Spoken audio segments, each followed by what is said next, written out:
Welcome to our channel మన దేశీ వంటలు. నేను మీ అన్నపూర్ణ. గుత్తి వంకాయ కర్రీ నేను చెప్పే విధంగా చేయండి. సహజంగా వంకాయ ఫ్లేవర్తో చాలా టేస్టీగా ఉంటుంది. దీనికోసం ముల్లొంకాయలు వాడుతున్నా. బౌల్లో వాటర్ పోసుకొని దాంట్లో సాల్ట్ వేసుకొని పెట్టుకోవాలి. వంకాయలు కాస్త పెద్దగా ఉన్నాయి కాబట్టి వీటిని 4 భాగాలుగా కాకుండా 6 భాగాలుగా కట్ చేసుకోవాలి. కట్ చేసుకున్న వంకాయలను ఉప్పు వేసిన వాటర్లో వేసుకోవాలి. ప్రాసెస్ని ఫాలో అవుతూ అన్ని వంకాయలని శుభ్రంగా కడుక్కొని ఆ వాటర్లో వేసుకోవాలి. పల్లీలు, నువ్వులు లాంటివి వాడటం లేదు కాబట్టి ఒక సహజమైన కొత్త ఫ్లేవర్ వస్తుంది.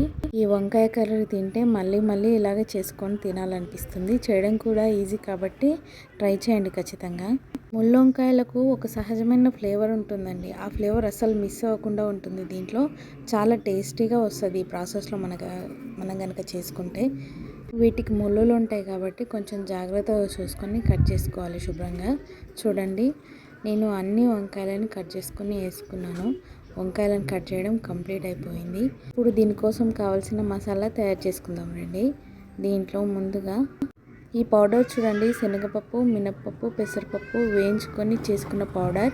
ఉప్పు, కారం, పసుపు, అల్లం వెల్లుల్లి పేస్ట్ వేసుకొని దీంట్లో వాటర్ ఏం వేసుకోకుండా సహజంగా పొడిలాగా దగ్గరికి కలుపుకోవాలంతే. పేస్ట్ చేస్తే అలా బాగుండదండి. ఓసారి ఇలా ట్రై చేయండి, చాలా బాగొస్తుంది. వీటిని మొత్తం శుభ్రంగా అన్నీ కలిసేలా కలుపుకోవాలి నీట్గా. వాటర్ వేయకపోయినా కానీ దీంట్లో ఒక రకమైన తడిదనం వల్ల దగ్గరికి వస్తుంది. దీన్ని వంకాయలో నింపుకోండి. ఇక్కడ చూడండి, నేను నింపుతున్నాను కదా, అలా ఈ పొడిని వంకాయలో ఫుల్గా నింపుకోవాలి. చూడండి, నింపిన తర్వాత వంకాయ ఎలా కనిపిస్తుందో చూపిస్తున్నాను కదా, ఈ విధంగానే అన్నిటినీ నింపుకోవాలండి. అన్ని వంకాయలను మనం 6 భాగాలుగా చేసుకున్నాం కాబట్టి ఉడకడం కూడా చాలా ఈజీగా జరుగుతుంది. చూడండి, ఇలా అన్నిట్లోనూ ఈ పౌడర్ని నింపుకోవాలి. ప్రతి భాగంలోని నింపాలండి, ఎందుకంటే మనం కొన్నిసార్లు మధ్యలో ఒక దగ్గరనే పెట్టి వదిలేస్తాం. దీన్ని మాత్రం రేకులు విప్పి మొత్తం ఫుల్గా నింపుకోవాలి. చూడండి, అన్నిట్లోనూ నింపిన తర్వాత ఎలా ఉన్నాయో వంకాయలు చూడడానికి.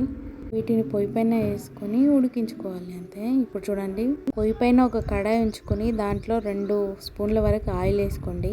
ఆయిల్ 2 స్పూన్లు ఉండాలి, అంతకంటే ఎక్కువ ఉన్నా పర్లేదు. ఈ ఆయిల్ కొంచెం వేడెక్కిన తర్వాత మనం నింపుకొని పెట్టుకున్న వంకాయలు ఉన్నాయి కదా, అవి ఒకటేసారి తీసి వేయకూడదండి. ఒక్కొక్కటి జాగ్రత్తగా ఒకదానికి గ్యాప్ రాకుండా మంచిగా శుభ్రంగా వాటిని సెట్ చేసుకోవాలి. చూడండి, నేను చూపిస్తున్నాను ఇక్కడ, ఇలా వేసుకోండి. అంతేగాని ఒకేసారి గుమ్మరించినాం అనుకోండి ఏమవుతుందంటే దాంట్లో ఉన్న మసాలా బయటకు వచ్చి కొంచెం బాగుండదు. కాబట్టి ఇలా జాగ్రత్తగా ఉంచుకోవాలి వాటిని. ఇలా నింపుకున్న వంకాయలని బాండ్లీకి సమాంతరంగా ఉంచి దానిపైన మూత పెట్టి 10 నిమిషాలు అలా ఉడకనివ్వాలి అంతే. డిస్టర్బ్ చేయకూడదు అసలు దాన్ని. 10 నిమిషాల తర్వాత ఒకసారి ఇలా కలుపుకోవాలి. వాటిని టర్న్ చేసుకొని దాంట్లో ఒక హాఫ్ గ్లాస్ లేదంటే 1 గ్లాసు అలా వాటర్ యాడ్ చేసుకోవాలి. వెంటనే వేయకూడదండి. ఒక 10-15 మినిట్స్ వరకు ఖచ్చితంగా ఉడకాలి. అది ఉడికిన తర్వాత వాటర్ యాడ్ చేసుకొని దానిపైన క్యాప్ పెట్టుకొని మళ్ళీ ఒక 10 నిమిషాలు ఉడకనివ్వాలి. అలాగా చూడండి, మన కర్రీ ఎలా ఉడుకుతుందో. దాంట్లో నేను 1.5 గ్లాస్ వాటర్ వేసాను చిన్న గ్లాస్తో. ఇది బాగా ఉడకాలి. మెత్తగా ఉడికిన తర్వాత చాలా బాగుంటుంది. ఉడికిన తర్వాత చూడండి మన వంకాయ కర్రీ ఎలా కనిపిస్తుందో అసలు చూడడానికి చాలా టేస్టీగా ఉంటుంది. సబ్స్క్రైబ్ చేసుకోండి.